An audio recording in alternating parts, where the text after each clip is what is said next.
Welcome everybody to NASCAR Sprint Cup practice at the Texas Motor Speedway, located in sunny but windy Fort Worth, Texas. David Rudiman has off to a big weekend as he will sit on the pole, and guys like Kurt Busch will be chasing him. Carl Edwards is the only driver ever to have a season sweep at Texas, as he won both races last year. He will try to make it 3 in a row this weekend. Welcome everybody to another day of NASCAR coverage here on Speed. Thanks for joining us, and let's now take a look at the menu, see what's coming up today as we get ready to crank the engines on this day in Texas. Sprint Cup practice is now. Sprint Cup final practice at 1 o'clock Eastern time. Then the O'Reilly 300 is on ESPN2 at 2:30 Eastern time. Then for all the nuts and bolts, join Chad and Larry on NASCAR Performance, and then we'll test your NASCAR knowledge on NASCAR Smarts from Texas. And now let's head up to the broadcast booth and check out this Sprint Cup practice with Mike, Darrell, and Larry. Take it away, guys. Thank you, JR. Hi, everybody. Cars are on track here at Texas Motor Speedway. Sprint Cup practice divided into 2 sessions. The first of about 45 minutes. The second will go roughly an hour. So we'll be with you until about 1:15, 1:20 Eastern time this afternoon. It was in the low 50s when we got to the track this morning, and the thermometer is going to just keep on chugging to about 80 degrees 5 o'clock this afternoon. So a very late high for the day. Here, I'm sorry, I shouldn't be doing the weather. That's your provenance right there. That's okay. Carl Edwards is trying to steal my little gig too. So. Pretty good at it. But tomorrow, it's going to be cold and blustery. It's not going to be the nice weather that we have here today. So you're practicing in full sun and a hot track, and tomorrow you're going to race. It's going to be cloudy and cool. What's that all about? But there are some things that still will correlate into tomorrow's race. Camber, for instance, boy, so critical on these cars to get that right front tire where it's not eating the inside edge up or where it's not eating the outside edge up. So got to get my cambers right, got to get my jetting right, and that's where that information from hot sunny day like today to tomorrow, where they're going to have to make a couple adjustments there. So right now we're just working on adjustments. This is one of those sessions where if it isn't broken, we're going to work on it till it is. If you're not happy, we'll make you unhappy. Yeah. We're not happy till you're not happy. Some tracks we have just one extended practice session, and here they've divided it into 2. Do you have a preference for one or the other? Well, I know, talking to some crew chiefs in the garage here, they like this format where you have a little bit of a timeout in between practices. You can take your information, you can go up in the hauler with the driver, the engineers, sift through it, and then come back for that final practice and really start fine-tuning that car. But the biggest thing, Mike, that makes these 2 practices so important, of all the 22 racetracks we go to, what it takes to run fast here for qualifying and what it takes to run fast for 500 miles can be significantly different. A lot of teams didn't work on race setup yesterday, so they've got to get down and dirty with it for these 2 one-hour practice sessions today. What you want now is a car that's comfortable. A car where you're not on edge, a car that you can control and be pretty comfortable at it. Well, let's take a lap with Dale Jr., Darrell. Yeah, he's down in turn 1 here, and then as you can tell, just listen how, he's trying to get the gas down wide open. Off turn 2 there, that's a tough spot. Car wants to push out right there. We saw that a lot yesterday qualifying. A little short back straightaway. Got to get that left front right down next to that white line. And it's amazing to me how long you lay out of the throttle. Normally you would want to pick that throttle up a little earlier, but these cars just don't like that. They don't have enough front grip. And so you have to wait on the car to kind of take a set. It doesn't take long to get around here, and that little intermission between one practice to the other, that's so the driver can get some oxygen. Okay. Let's get an update on our pole sitter for the weekend. Here's Chris Devoto. Mike, what a difference 2 years can make. This race 2 years ago, David Rudiman didn't even make it. And as you said, now he is on the pole. It's already been a dream season for the Aaron's Dream Machine team. 11th in standings. Rudiman said he's not the type of guy, though, to start enjoying success because he knows a bulldozer is about to come and push him over. Right now, Rudiman a little tight in the middle and off good on entry. Steve Burns, it's not so much a bulldozer he's worried about getting pushed by, but the wind out here today. Yeah, Krista, that's exactly what Tony Stewart talked about prior to this practice. Could this be the weekend that Tony Stewart picks up his first win as a Sprint Cup Series team owner? Coming off a great run at Martinsville, he starts 7th. He's a previous winner here. He said he's not even going to look at the stopwatch, not even going to look at the scoring monitor. He's worried about the balance and the feel of that race car, particularly because of the wind. And that's exactly what you said, Darrell. Yeah, you never quit looking at the stopwatch, but here it's about being comfortable driving off in the corner at over 190 miles per hour. And then you're caught in a box here, too. You're kind of caught in a trap. You'd like to practice a lot. You'd like to go out there and run 50, 75 laps if you could.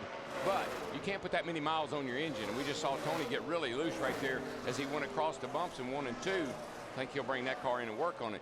But you can't wear your engine out, because this race, it is hard on these engines. They stay above 8,000 RPM just about all the time.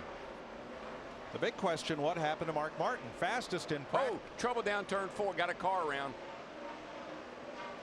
Looks like Sam Hornish going for a big, lurid slide that started at the entry of 3 and didn't stop till the exit of 4. He smoked them, man. I looked up and I saw a trail of smoke. I didn't know who it was.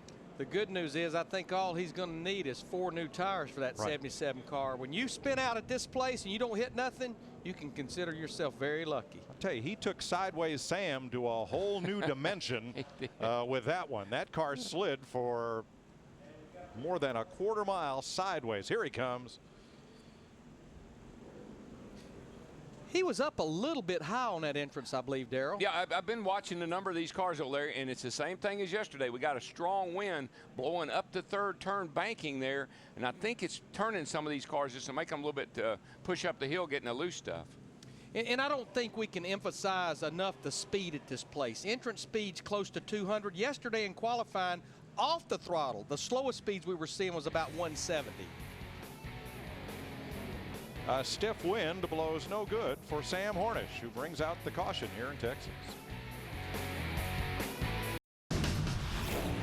Speed's presentation of NASCAR Sprint Cup practice is brought to you by True Value.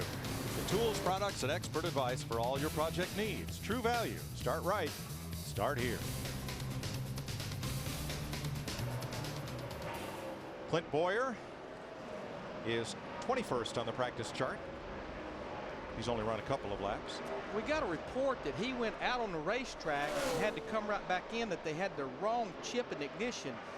You have 2 ignition boxes, and hooked to each of those ignition boxes is a rev limiter chip. It's just to keep from over revving the engine. But I'm a little confused why they maybe would have had the wrong chip in. You know, why did they change it after qualifying? Something doesn't totally add up there, Darrell. No, it doesn't. We're gonna have to get one of our best men on, and that's Burns down there.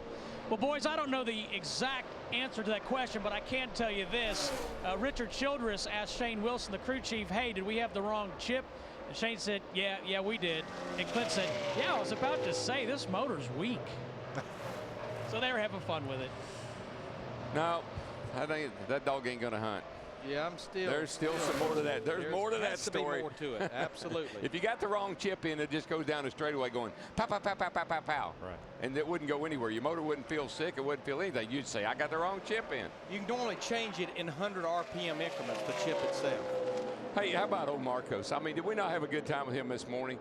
But you know what? One of the things we talked about, and I think it just goes, we talk about how fickle and finicky this silly race car is. How about the seat? I mean, he and I were talking about the seat in the car and how you have to move the seat around. This car has such a high CG that it always feels like it's tipping over. So he adjusted his seat so that he wouldn't feel like he was tipping over. Made the car handle a lot better. And then they got the car where it was working well, and he straightened the seat back up. And then he put the seat back. How about that? Right now, he's 23rd quickest. He's run a total of 5 laps so far in the opening minutes of this practice. All right, Krista, how about Sam Hornish?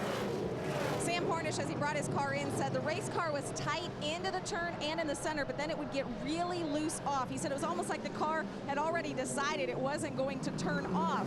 Now, Hornish said has had success at this track in the open wheel cars, but he said this morning nothing carries over. They made a wedge and track bar adjustment as you see him pull out of his garage stall.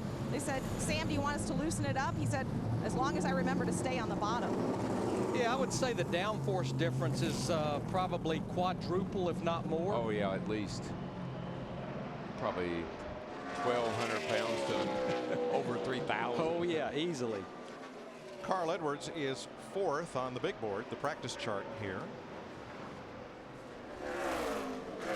Swept the races here last year. In fact, Roush Fenway, of our 16 races here, they've won 7 times with about 5 or 6 different drivers.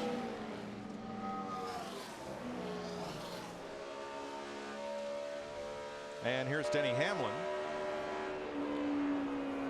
who will roll off 22nd tomorrow. Edwards starts 13th, and Hamlin is 3rd in this session. And you know, yesterday when the qualifying session was going on, and we said, well, the guys that go out late, they're going to have a huge advantage.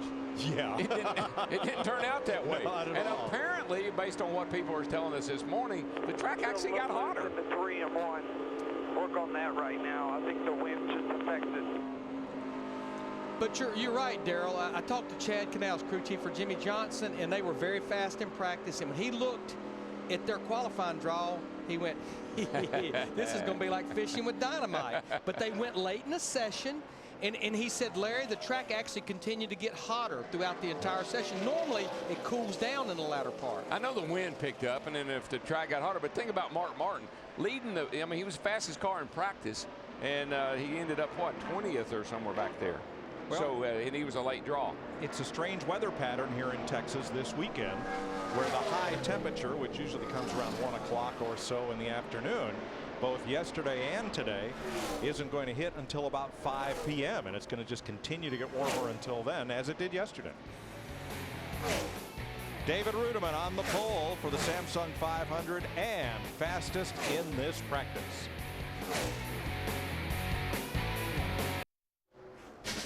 David Rudiman, Jimmy Johnson, Denny Hamlin paced this practice session.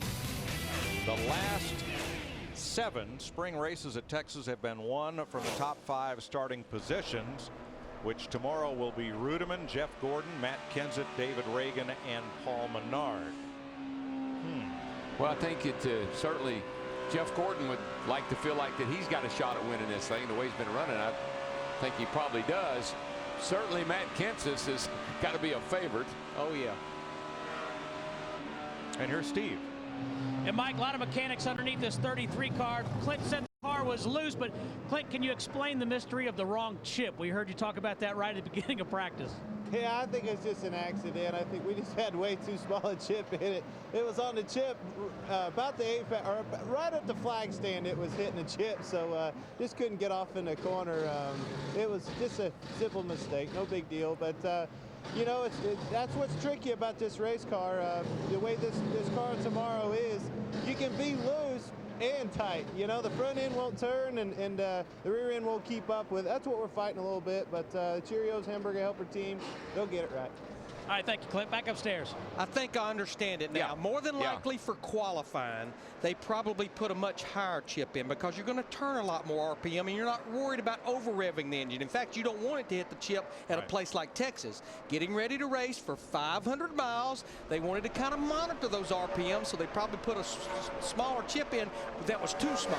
Yeah, and the reason that you even have a chip in to qualify, a lot of times we used to pull them out, so there was no way it could hit the chip because sometimes you never knew how fast you're going to go. But we like to leave them in just in case the driver gets a little ambitious inside the car and misses a shift. And the old engine goes pegging up and it hurts the engine. So we like to have some sort of chip in there just for protection. If I'd have took the chip out of my man Skinner, we'd have been digging him out of the Dallas Cowboys Stadium out there. You know, Mike, Larry, the new one? Yeah, the new one or the old one? Larry and I were talking in the break about not a lot of guys venturing up yet. A little bit down here 1 and 2 trying to get above those bumps, I think.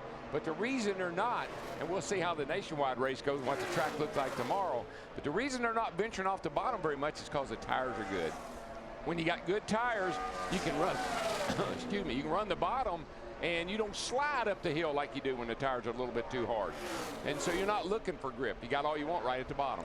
And Mike, what they did with the tire combination here this weekend, it's the same right side tire that we ran last year. But what they did with the left side is what they've been doing almost everywhere we've been going, which I think has helped this car so much. It's a softer compound. It has more grip. It gives the driver a good feel. I talked to Steve Letarte yesterday, Jeff Gordon's crew chief. He said absolutely Jeff Gordon loves this new generation of left side tire. I think the performance supports it.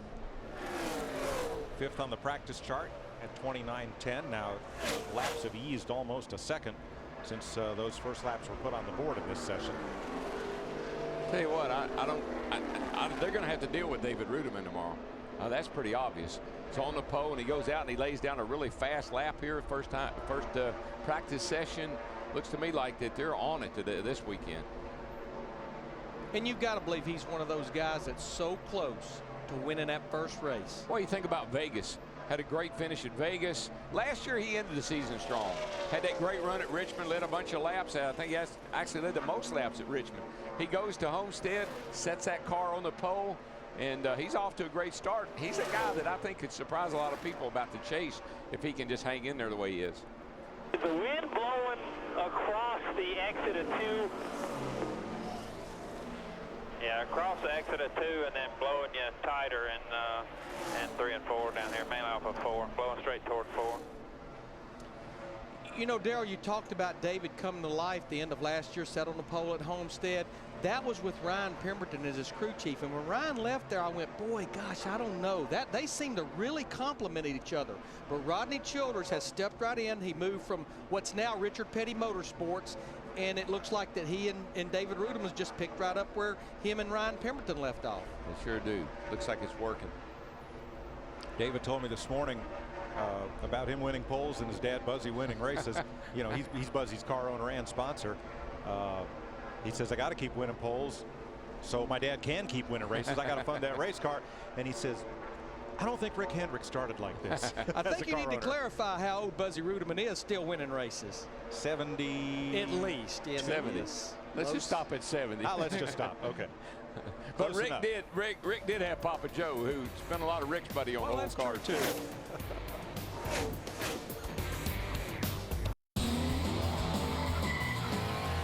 Fortunately for me, they took 5 cars out of the open.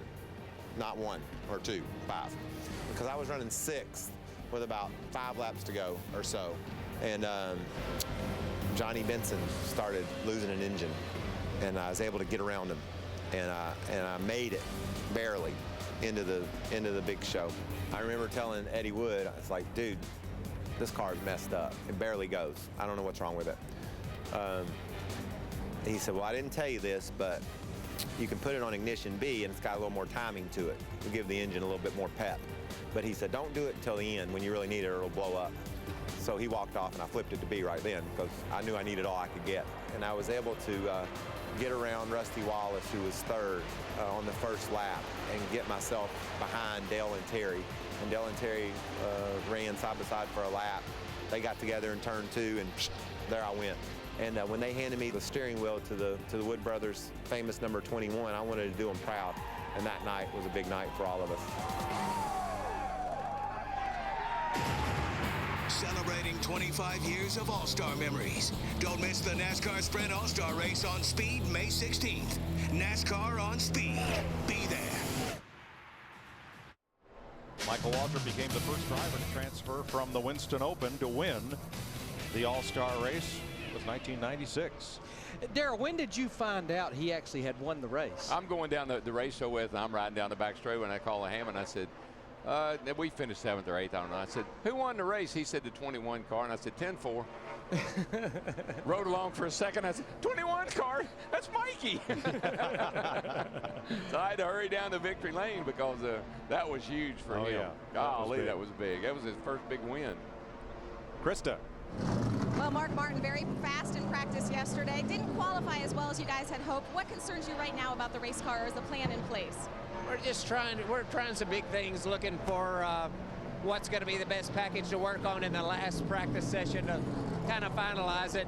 We haven't worked together a lot, and we're trying different packages in the front, different packages in the back, and try to put it all together toward the end of the practice. So car's working pretty good. We need to be better. We're working hard and learning a lot. Alan and I, just trying to find the right tools to work with to hit that magic setup. All right, thanks, Mark. Mark is 28th right now on the big board. Here's Bobby Labonte, Yas.com Ford. Mark says that magic setup, and when you're a driver with experience, you have a feel you have a feel that you're looking for. There's a certain feel you want to have in that race car, and then you'll work the team to death in trying to find it. You know when it's there because it's sweet, but you also know when it's not there, and you know that you've got to keep working, and hopefully you don't run out of time before you find that sweet spot. And Mike, I think that supports what we talked about at the top of the show yesterday. You didn't care what it felt like. Nope. How fast am I? How fast did I just run on my practice qualifying lap? How fast did I just run qualifying? Today for 500 miles here, it's got to be comfortable. Yep. Bobby always a threat here. He is 9th on the speed chart right now. Here is Brian Vickers, who will start 18th.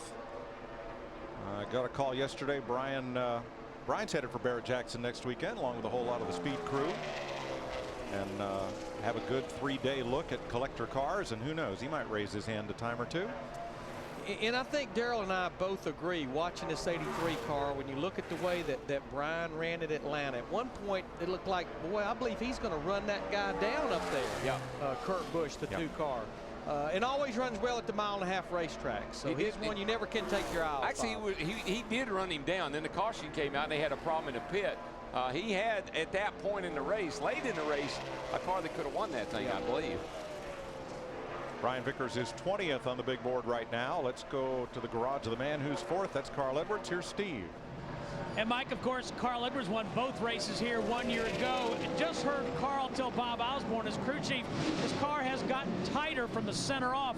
And that's the first driver I've heard use that word, tight, here. Most of them are loose. And loose seems to be the nature of this race car. Most of these higher speed racetracks we go to, I think what happens a lot of time is you actually get both. You get the front end sliding, and then you get it loose. That's exactly what this car does. It's got that high CG. When you get the front end in the track, it digs, and the back end snaps around.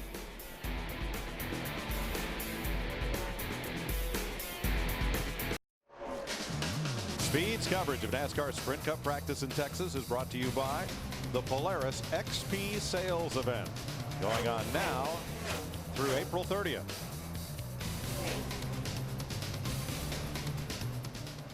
No change in the top 5. Let's look down into the top 10, where Jeff Burton in the Cat Chevy is 10th on the board with a 29.17.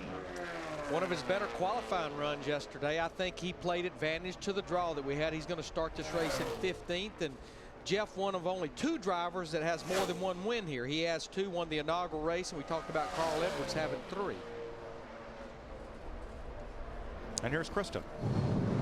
Mike, I want to give you an update on Robbie Gordon. They're making a track bar adjustment, going down on the track bar and taking some wedge out of his race car. What Robbie said when he pulled in, he said, I don't like the way it went through the center off of turn 2. I hate that. Can you order Jim Beam at the track bar? Not that I'm aware of. Hot Rod Bar and Grill there in the infield. Have to check on that. Well, let's put it this way. I never have. Okay. You know, Darrell, he talked about going through the center of the corner, and we watched this yesterday in qualifying, and I don't think we can magnify it enough as far as watching Montoya. He's maybe driving above him, but how bumpy this place is, especially around the bottom of the racetrack. Yeah, down in 1 and 2, you know, that was a big issue down here a year or so ago. Dale Jr. got all upset because of the big bumps in 1 and 2. Eddie Gossage and the crew came in, did a little work on it, and I think they've improved it some, but still cars move around a lot. You can see right in there, the cars, it's where the tunnel is. Normally, if there's a tunnel under a turn, there's usually a bump on the track. Sooner or later. Not in the tunnel. Just take a listen to that engine labor, and that's what we were talking about, what this engine goes through tomorrow.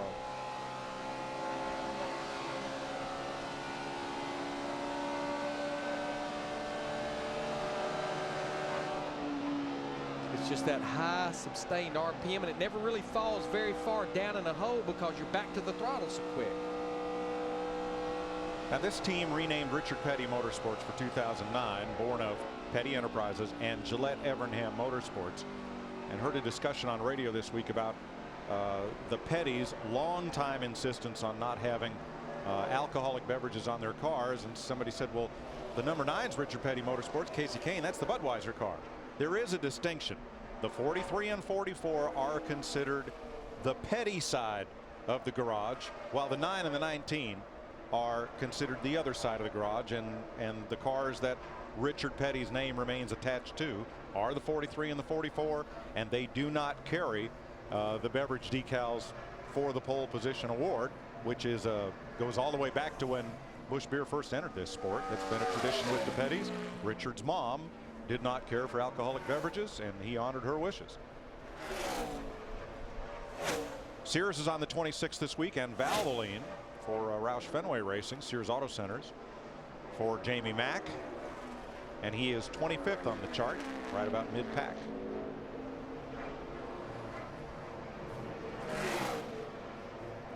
Let's catch up with Mad Max. All right. Guarantee you he's having fun. I don't know how he's running. Let's see, where is he? He's going to start 39th. And he's 35th in practice speed right now, but I guarantee he got a big smile on his face. You know, Mike, I'm going to investigate something because I've actually been asked this question, and I need to go to Richard Petty Motorsports people, maybe Robbie Loomis, and ask. Actually, this year was one of the first years that Richard Petty has had a car that participated in the Budweiser shootout at Daytona. So I want to find out a little bit more about that whole thing. Exactly right, though. Remember, we talked about that at Daytona. It's kind of one of those did you knows. Yeah, we'll check further on that. Yeah, the 43 and the 44 both were in that race. Okay. Well, you know, with compromises. I've got it.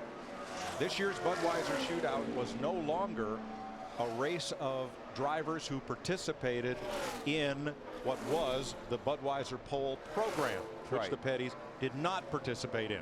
Based on the rules of manufacturer eligibility for the Budweiser shootout, they were eligible to participate, and the Budweiser shootout was just the name of the race. A name of a race, and there's been plenty of names of races. You know, the Miller 400, the Bud at the Glen. So that's why. It was, in other words, the Petties did not sign on to the pole program sponsored by a beer manufacturer, and I believe still do not. I think you're spot on right there. Even though it's now Coors Light and not Budweiser, they're not a part of it for the 43 and 44 car. Yep. The rest of the story. I love the rest of the story. And they're painting those black helicopters red, aren't they? That's got me worried right there.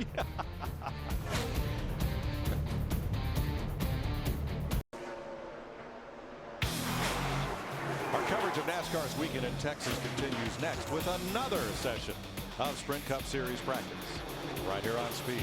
Tomorrow, NASCAR race day on Speed, then it's the Sprint Cup race on Fox, and NASCAR Victory Lane back here on Speed. Coverage of NASCAR continues across the Fox networks. There's one of those black helicopters Daryl's so fearful of. Let me tell you, they think they're fooling me. Just because it's red, I know better. It's hovering. You see when they hover like that? Now they got a blue one. They're just messing with you. They are. They really are. But when they hover like that, you got to beware. Right up here. The only person that sees more black helicopters than DW is my wife, Linda. Let's talk about Kyle Busch. My wife says, "What is your obsession with black helicopters?" I said, "I can't tell you." Driving a retro paint scheme for Interstate Batteries, honoring Bobby Labonte's induction into the Texas Motorsports Hall of Fame that occurred here Wednesday. His brother Terry did the honors, and you'll see Bobby's name on the deck lid of this car as Kyle Busch goes around 12th fastest in this session. He's on the pole for the Nationwide Series race that'll take the green flag a little bit later on this afternoon. In fact, he swept both of those Nationwide Series races here in 2008. Yeah, and he's running pretty good today. He's up there in 12th position, and that's a pretty good practice session for those boys. I'd be watching him come tomorrow.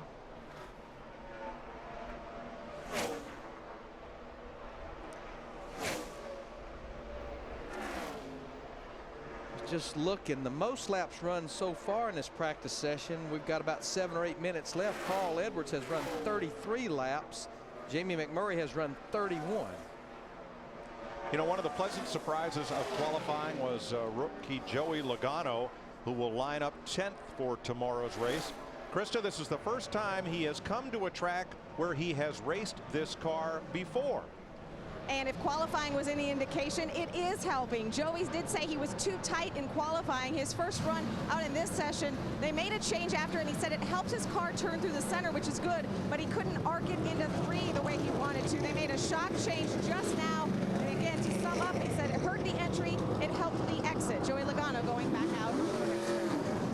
And I tell you, that's the betting line that I'm standing in, is let him make one trip around the circuit.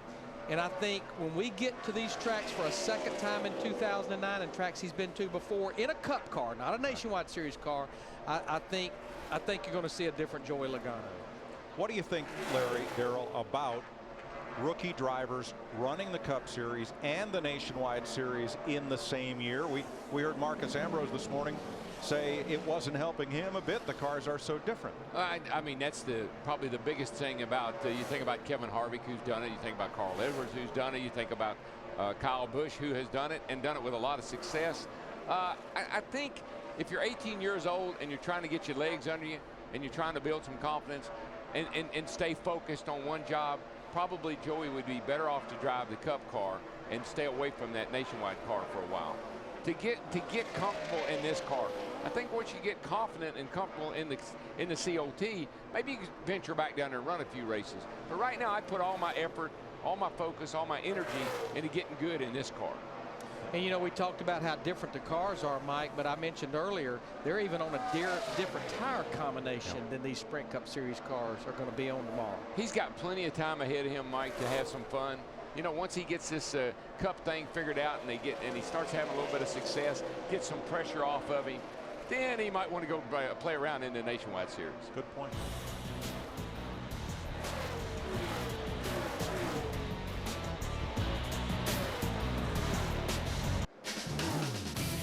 Closing minutes of this first of 2 practice sessions on Speed today for tomorrow's Samsung 500. Let's catch up with Dale Jr. Steve.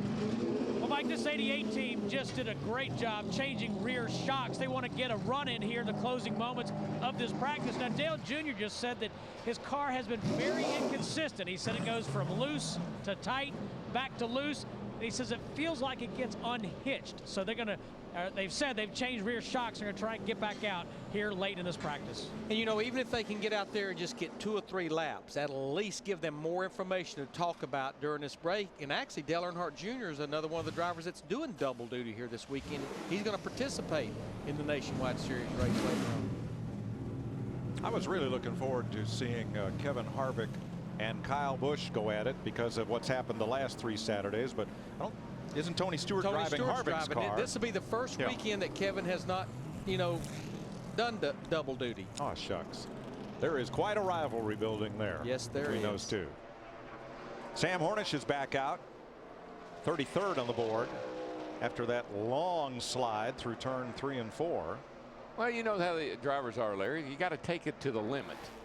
He just went over the edge a little bit. Now he backed it up, and he'll be okay. I tell Brandon all the time, if you never step across the line, you'll never know where the line's actually at. Well, I've always heard people say, you ever get scared in a race car? And if you got drivers, me, a macho guy, I've never been scared in a race car. If you've never scared yourself in a race car, you ain't driving hard enough. There you go. You know, Mike, one thing I think we need to mention in case some of our viewers missed qualifying yesterday, we had 48 cars here. The 5 cars that missed the show was Joe Nemechek, Jeremy Mayfield, Todd Bodine, Scott Riggs, and our other Rookie of the Year candidate, Scott Speed, missed the race. Yeah, for Nemechek, that was a heartbreaker because 12 1/1000ths of a second separated him from at least a $90,000 payday on Sunday, and instead, he doesn't go to the payoff window, but will have the long drive home. He is in the Nationwide race, however, this afternoon. Yes. Yeah, qualifying was pretty tight yesterday, as it's becoming almost each and every single week. And the red and black's out. And David Rudiman, who won the pole, will win practice. Tell you what, when I look at those top 5, I'd say there's a good chance that's where the winner of this race is going to come from tomorrow. Best 5 consecutive laps, Denny Hamlin, Tony Stewart. Best 10 consecutive laps, Juan Pablo Montoya and Denny Hamlin once again. So Hamlin is up near the top of all 3 of the charts we look at to assess practice. Yeah, 2 second-place finishes, Bristol and Martinsville. I think Hamlin's ready to win one. And look, but the most laps run, a lot of the Roush Fenway cars, they were not bashful. McMurray runs 36 laps, Edwards 34 laps, and then Biffle ran 31 laps. So that's something they'll have to be a little careful because the next practice is actually just a little bit longer than this practice. 100 miles. That's what the motor man always told us. You can put 100 miles on this engine, practice it, no more. And that's about 65, 66 laps.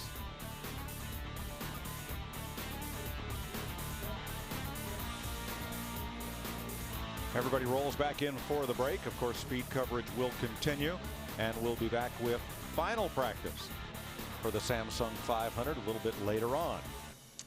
You know, Jeff Gordon, we saw him up there in the top 5, and remember, this racetrack has not been that great to him. It's one of only 2 tracks he's never won at here in Homestead of our 22 tracks we go to. A stiff breeze, but conditions warming up here in Texas. It'll get to 80 about 5 o'clock this afternoon. I kind of like the way this is setting up, though. A little Burton, Kansas shootout, maybe. Oh, we've had that before. Have we not seen that before? Yeah. Both of them in the top 10, and that's great for Burton and Kansas because they usually are not that fast. All right, stick around. We'll be back in just a little bit with final practice for the NASCAR Sprint Cup Series.